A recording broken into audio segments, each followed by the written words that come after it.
E no primeiro bloco falamos a respeito da Lei Maria da Penha e como as mulheres podem proceder para poder evitar essa violência doméstica.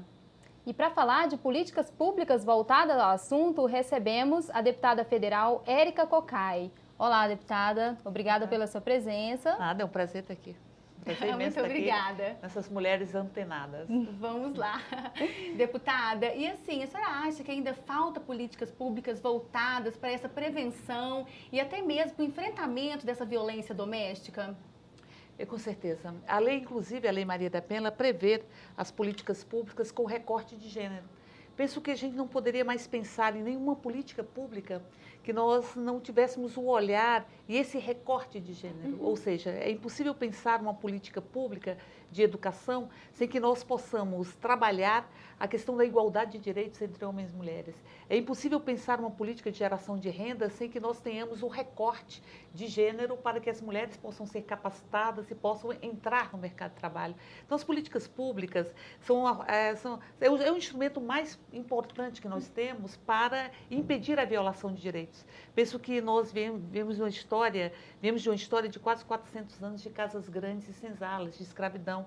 Isso deixa muitas marcas, não é? Aqueles que se sentiam os donos da terra, porque a terra era doada aos amigos do rei, também se sentiam donos das mulheres, também se sentiam donos das crianças. Nós estamos, inclusive, na Câmara fazendo uma discussão sobre um projeto de lei que deve ser aprovado até o mês de dezembro para impedir os castigos corporais nas crianças e adolescentes, de quem cuida, de quem educa, até porque quem bate, via de regra, não está educando, não é? Acho que a Zilda Arnes tem uma frase que é muito perfeita, que ela diz: quem bate para ensinar, em verdade, está ensinando a bater. Então, portanto, a gente também vai perceber que os núcleos de domésticos, onde a violência é muito banalizada, é naturalizada, tende a também criar formas de resolução de conflitos pautados na violência. Então, quando se adentra o espaço doméstico, a Lei Maria da Penha, ela faz com que o Estado possa adentrar o espaço doméstico para assegurar o direito humano da mulher viver sem os 5 tipos de violência que a acomete. Nós precisamos também considerar que estes direitos humanos têm que adentrar o espaço doméstico para poder atingir as crianças e os adolescentes. Nós estamos vendo muitos espancamentos de crianças e adolescentes, todos os dias nós vimos isso, e é preciso nós possamos aprimorar a legislação para que os direitos humanos não fiquem na porta das casas, mas que nós possamos criar uma lógica de respeito humano, de que todos nós somos sujeitos da nossa própria vida, e que essa condição de sujeito é que nos faz seres humanos. O ser humano, ele tem a capacidade de ter consciência da sua vida, pegar a vida pelas mãos e transformá-la. O ser humano consegue dialogar com o infinito, dialogar com a transformação, com o sonho, dialogar com Deus. E essa condição humana, ela está associada à nossa possibilidade de sermos sujeitos. Uma condição que foi negada às mulheres. As mulheres, em 1940, não podiam fazer o esporte que quisessem. Elas só podiam praticar os esportes, só podiam praticar os esportes autorizados pelo Ministério do Desporto, que estivesse dentro, entre aspas, da sua condição feminina. Então, as mulheres não podiam praticar artes marciais. O primeiro time de futebol que se tem notícia no Brasil, em Araguari, ele foi impedido de continuar existindo por decisão judicial. Eu vi um documentário uma vez com o depoimento dessas mulheres e elas diziam: mas eu gostava muito de jogar futebol e de repente eu fui impedida de jogar futebol. As mulheres podiam ser demitidas dos seus postos de trabalho pelos seus maridos sem que elas tivessem conhecimento disso. Então, as mulheres não eram donas do seu corpo, do seu desejo, como objeto. Né? Então, assim, a lógica que atingiu as mulheres também atingiu as crianças, como se as crianças fossem propriedade dos próprios pais e não pessoas numa fase peculiar da sua vida, não pessoas, sujeitos da sua própria condição humana, do exercício dessa condição humana. Isso. E essa cultura vem entranhada, né? Então, assim, eu apanhei muito meu pai e da minha mãe, então eu posso bater no meu filho, ou né, aquela história que ficou na consciência da criança, que via o pai batendo na mãe, aquilo já fica normal, ele acha que tem direito sobre a esposa. E aí fica uma lógica que é o seguinte: o mais forte pode subalternizar o mais frágil. Então, esse modelo do mais forte subalternizar o mais frágil, ele vai se reproduzir na sociedade. Então, nós vamos ter uma sociedade onde aqueles que se sentem mais fortes por algum motivo podem subalternizar aqueles que eles encaram que são mais frágeis ou mais fragilizados. E falando a respeito disso, a senhora como titular da Comissão de Direitos Humanos na Câmara, existe algum projeto em andamento justamente para tentar essa igualdade, para proteger as mulheres contra a violência? O que o Legislativo tem feito a respeito disso? Olha, hoje mesmo nós temos uma comissão, a Procuradoria da Mulher da Câmara Federal, que está em São Paulo, esteve em São Paulo ontem e hoje, para poder verificar o andamento da Lei Maria da Penha. Nós temos uma preocupação de vermos como está a aplicação da lei, não é? Porque eu penso que a lei por si só, ela não modifica a realidade e o cotidiano. Ela é um instrumento para assegurar o direito, claro, mas ela não faz isso de forma automática. Então é preciso que a sociedade se aproprie das suas próprias conquistas, claro, e que as mulheres, particularmente, possam se apropriar da conquista que é a Lei Maria da Penha, que foi construída com os fios, eu diria, da dor, mas também da luta e da esperança. Mas com os fios de uma sociedade onde as mulheres foram subalternizadas e ainda são. Nós temos uma série de discriminações, algumas delas a gente consegue medir.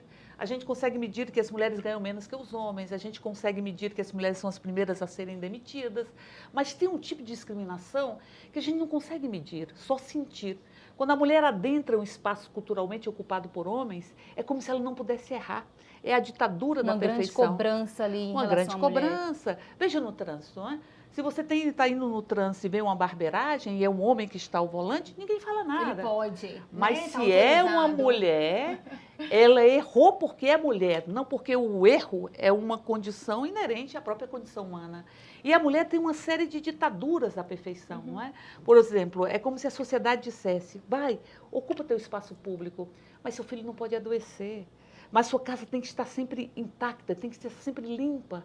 É como se a mulher tivesse que assumir com perfeição uma série de funções que deveriam ser compartilhadas, claro, que são as funções domésticas. Nós temos aqui em Brasília, por exemplo, 30% ou um pouco mais que isso dos lares dirigidos financeiramente por mulheres. E 68% das tarefas domésticas, exclusividade da mulher. É preciso ir e ocupar o espaço público, inclusive o parlamento, porque aqui nós temos um índice de participação feminina no parlamento inferior ao do Afeganistão, por exemplo, mas é preciso compartilhar os espaços domésticos, inclusive a paternidade. Eu apresentei um projeto na Câmara para ampliar a licença paternidade, porque são 5 dias, é como se coubesse ao homem apenas o reconhecimento cartorial da sua condição de pai. Por conta da mulher. Né? Você precisa ir lá trabalhar para trazer o sustento e eu vou cuidar da criança sozinha. E aí, hoje nós temos, por exemplo, 10% das crianças que nascem no Brasil, e em Brasília o mesmo índice, que não tem o nome do pai. Mas é como se coubesse ao pai apenas reconhecer, e ainda o homem tem um direito de reconhecer ou não a sua condição, a sua paternidade, de acordo com o seu interesse, dos seus próprios filhos, de reconhecer ou não a sua condição de pai dos próprios filhos que ele tem. Porque 10% dos meninos que nascem, meninas, na nossa cidade e no país, não têm o nome do pai. E muitos têm o nome do pai no registro de nascimento, mas não tem a participação do pai, não tem a paternidade responsável. Então, portanto, eu penso que nós não podemos pensar nenhuma política pública sem ter o recorte de gênero. Nós temos que capacitar as mulheres para a entrada no mercado de trabalho, nós temos que fazer essa discussão na educação, fazer o recorte de gênero na saúde, para que nós possamos desconstruir uma relação que foi culturalmente estabelecida. E quando a gente fala culturalmente, não é para que a cultura seja um tapete espesso para a gente jogar todas as violações culturais ou violações de direitos, não é? Para dizer o seguinte, não, isso é cultural. Não, quando a gente diz que é cultural, é porque ele não é natural. A senhora acha que falta, ele foi então, construído. Orientação em relação à sociedade? Precisa ter uma informação, mais orientação para que a sociedade tenha conhecimento dessas violências? As formas de combater como combater. Isso, né? Com certeza. Eu penso que sim, mas a lei, ela já tem um nível de conhecimento muito elevado, não é? Agora, por exemplo, nós precisamos capacitar, por exemplo, os operadores de direito, para que se apropriem da lei e considerem a lei no exercício da sua condição de operador de direito. Digo isso porque nós temos por volta de 70% das leis ou das ações arquivadas. né? Nós temos por volta de 70% das ações arquivadas. E hoje, com a Lei Maria da Penha, você não pode mais desistir da ação em uma delegacia, tem que ser em juízo. E muitas vezes as mulheres se sentem revitimizadas perante o juiz. É como se o juiz tivesse uma postura para que ela pudesse vir a desistir da lei. Eles dizem às vezes que isso é em nome da família. Eu penso, que família se constrói com uma mulher vítima de violência?